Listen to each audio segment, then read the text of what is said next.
This is Engadget. Here's what's happening in the world of technology.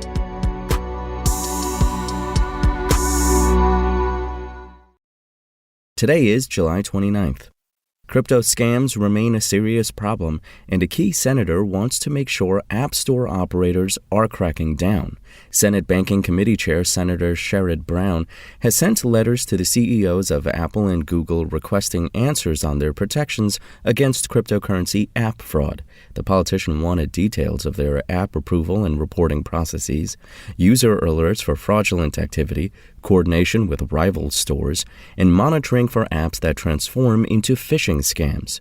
We've asked Apple and Google for comment. Brown gave the executives until August 10th to provide responses to the letters. Both tech firms provide at least some screening for bogus crypto apps. Apple's App Store review guidelines forbid scam apps, including bait-and-switch tactics. Google is less targeted with its Play Store policies, but bars apps that enable illegal activity or dishonest behavior. Both companies let you report suspicious apps. They haven't historically sent direct scam alerts, however, and aren't known to actively monitor apps in case they launch phishing scams. Whatever the stance is, Brown saw effective safeguards as important. The FBI recently warned that app-based cryptocurrency fraud has already led to losses of $42.7 million. It was imperative that shops protect investors against this damage, the senator said. There's no certainty that the requests will translate to legislation requiring stricter anti-fraud systems. The committee request could clarify the stances of Apple and Google on the subject, though, and might increase the pressure to take further action.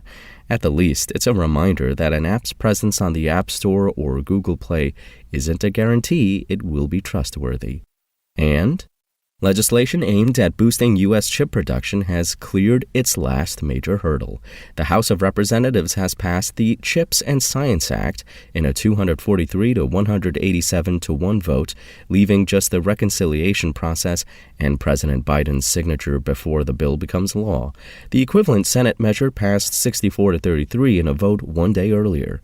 The act is a dialed-down version of previous bills, but promises significant help for American semiconductor manufacturers. It offers more than $52 billion for U.S. chip makers, as well as tax credits for domestic factories.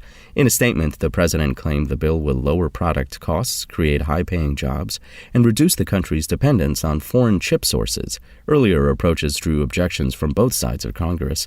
Republicans were concerned the reconciliation bill will include unrelated climate, health, and tax elements. They also said it risked funding Chinese manufacturing. Independent Senator Bernie Sanders, meanwhile, has expressed concerns the bill might reward chip manufacturers already rolling in cash and was the only non-Republican in the Senate to vote against it. The CHIPS and Science Act isn't expected to affect production in the short term. It will take companies years to build new factories and otherwise upgrade facilities to tackle chip shortages and improve manufacturing independence. If things play out as its supporters imagine, however, CHIPS will hopefully decrease the severity of future supply chain crunches. If you want to catch the latest tech news as it's happening, check out Engadget.com or tune in again every weekday.